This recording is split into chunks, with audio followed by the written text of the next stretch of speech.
Whether we have COVID under control or not, one thing seems for certain. The countries are lifting some of the bans, and some other countries are even completely eliminating all the restrictions, which means that sooner rather than later, we're possibly going to be traveling the world again. And if you have never been to Europe, here where I'm recording this, and this video might be for you. Today I'm going to tell you what you should not do in Europe.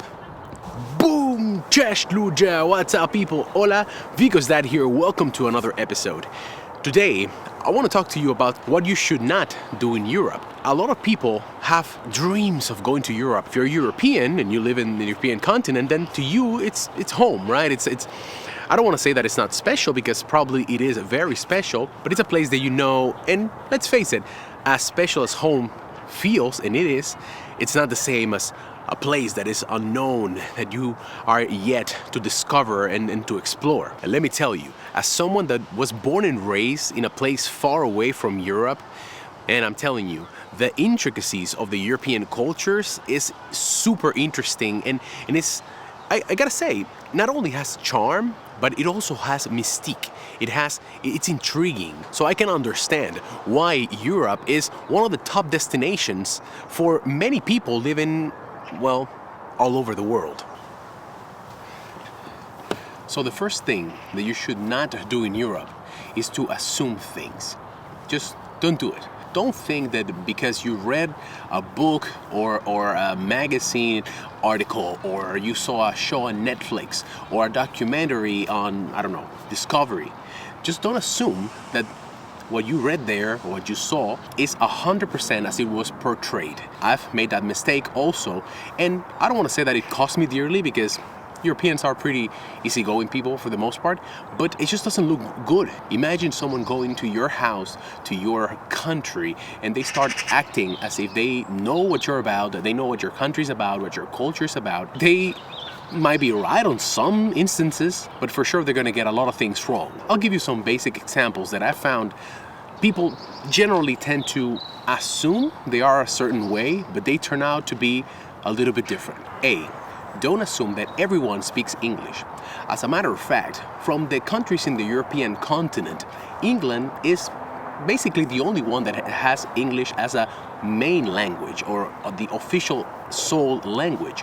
If you take in consideration that North Ireland, Wales, Scotland, English is one of the official languages. And of course, there are many other countries whose people speak a very high level of English, like it's the case of the Scandinavians. In Poland, there's a very good level of English, although Polish people get a little shy when it comes to speaking English. Still, that doesn't give you the right to assume that any country that you're going to visit, sure, people are going to speak some English there, I'm going to be okay. No, don't make that assumption. First of all, it's rude, and second of all, it's just not going to get you places. You know how you're going to get a little further? If you learn some basic words in the local language, and if you take a book and maybe memorize some phrases, I can guarantee you that the locals are going to enjoy it way more, and they're going to be then more open to practicing their English, whether it's a little bit or a lot with you. B, another thing that is very important that you don't assume is that everyone drinks.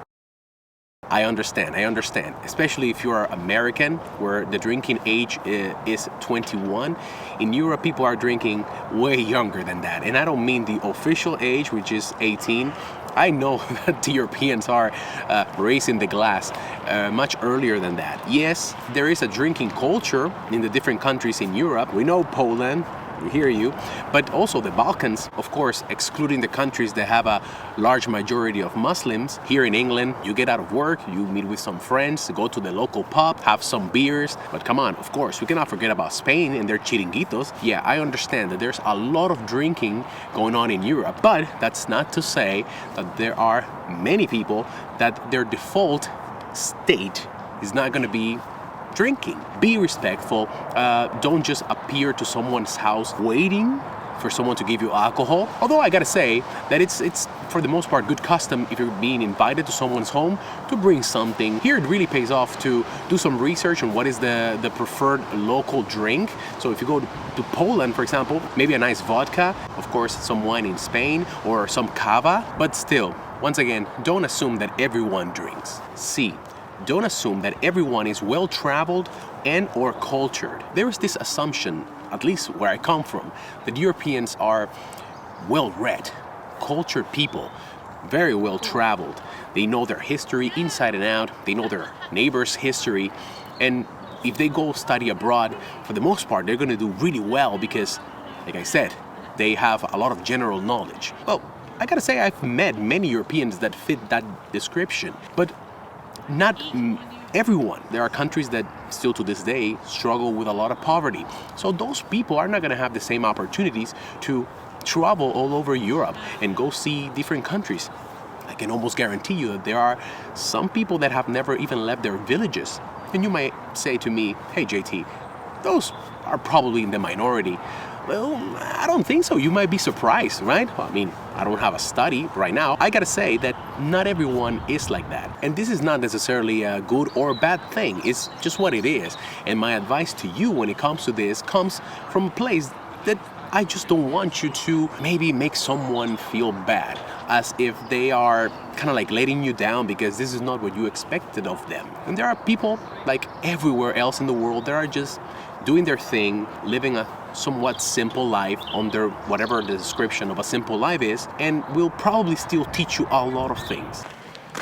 The second thing that you should not do in Europe is act or think as if the European Union is one big country. But first, let's refresh what the European Union actually is. The EU, as it's commonly referred to, is a political and economic union that comprises 27 member states. It is... Hi. Have a YouTube channel. I'm just recording something. I'm afraid you would need permission in advance. Yeah? You'd need to have signed a contract. Oh. There's always a fee to pay. Okay. So I'm afraid I'm going to have to ask you to pack up your equipment. Sure, no problem, no problem. I Sorry think I about know. that. Yeah.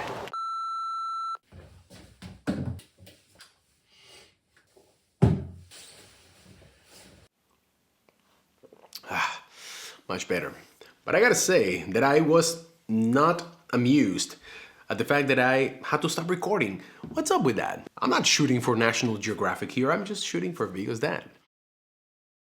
Let's continue. Where was I? So I was saying that in the European Union, an internal single market has been established through a standardized system of laws that apply in all member states, but only where the states have agreed to act as one.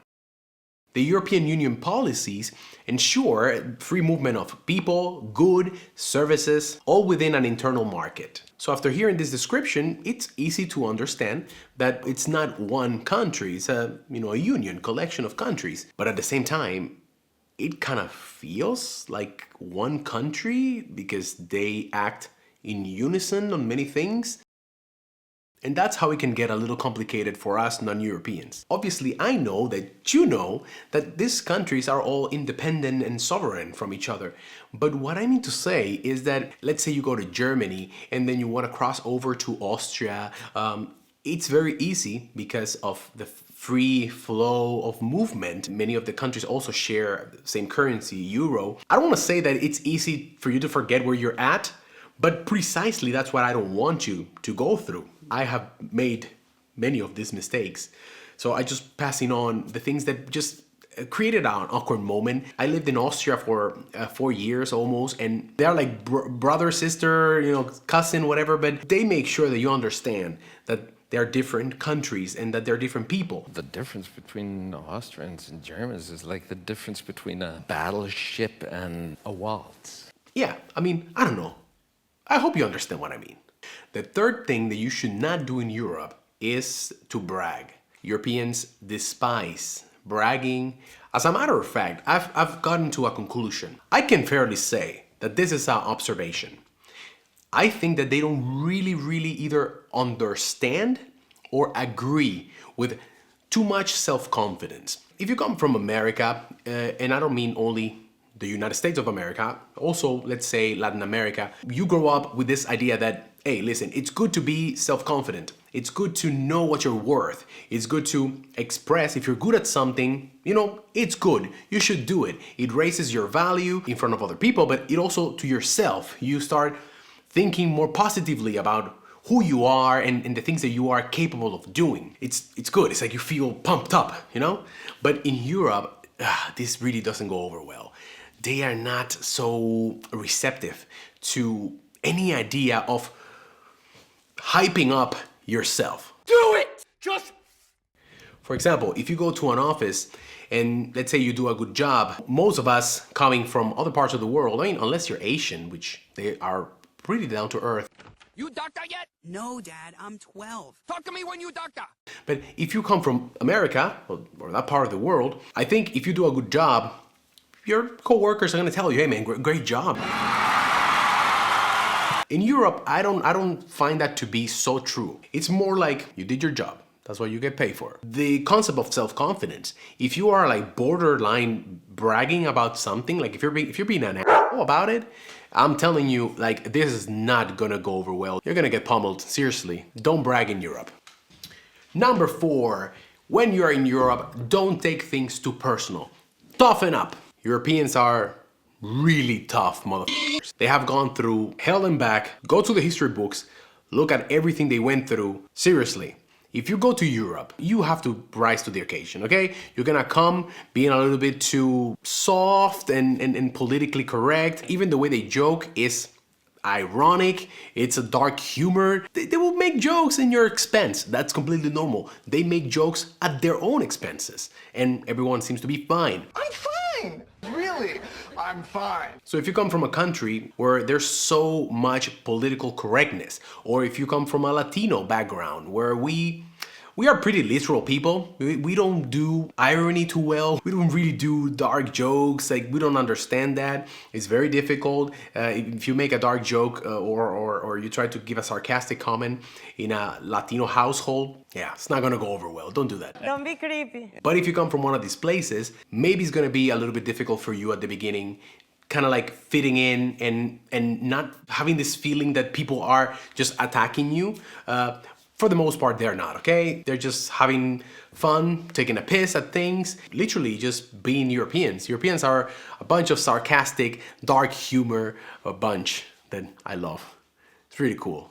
And the 5th and last thing that you should not do in Europe, don't go to the same old places. I get it. Going to Italy, going to France, going to Spain, it's fantastic. I've been to all those countries and they're rich in culture, their cuisine is delicious. So they have scenery that is like so picturesque and at the same time so varied. But Europe has so much more to offer. And I don't mean any disrespect towards the more popular touristic destinations in Europe. But keep in mind that there are other places. Have you tried going to the Polish mountains, for instance? Or going down to the Adriatic Sea in Croatia, in Slovenia? There's a little city that we've been a couple of times. It's called Piran. It's in Slovenia. Beautiful place. It looks like someone painted it. So there are little hidden gems like this that are not your, run-of-the-mill Paris or London for this matter, but still, they have so much to offer. So I want to invite you to explore Europe in a more off-the-beaten-path way, maybe before you go or after you visit the most commonly known touristic areas like Barcelona or Lisbon. I don't know, book a trip to Estonia or to Latvia. I promise you that you're gonna have a great time. There are some other beautiful, amazing, culturally rich places that you deserve to see and to explore. Boom! That's all, guys. That's the end of the episode. I hope you liked it. As always, leave a comment below with your opinion, with your suggestions. You might see my face every week on the episodes, but this is about you. It's about your comments, it's about your interactions between you, me, but between you guys. I hope to see you next week once again. Adios.